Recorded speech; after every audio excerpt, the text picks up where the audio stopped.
When Alex moved into his new apartment, he wasn't expecting much. The place was cheap, quiet, and just far enough from the city to feel like a fresh start. But on the very first night, something strange happened. Knocking. 3 slow, deliberate knocks from under the floor. He froze in bed, staring at the ceiling, trying to convince himself it was just the building settling. But the next night, the same thing, 3 knocks. Always at 3 a.m. He asked the landlord about it.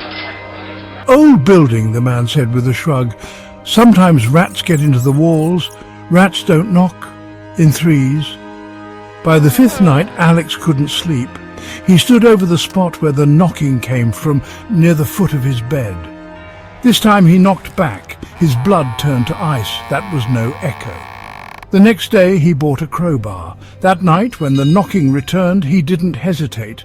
He tore up the floorboards and found a tunnel. Narrow, dark, and just barely wide enough for someone to crawl through.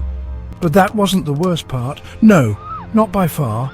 Along the edge of the tunnel were handprints, fresh ones, still wet with mud, and they didn't go down. They came up. Alex scrambled back, covered the hole, nailed the boards down. But he never went back to sleep, because at 3:03 the next night, the knocks came again, and this time they were closer. Something is in the walls. Something knows he opened the tunnel, and it wants out. If you hear knocking under your floorboards, don't answer.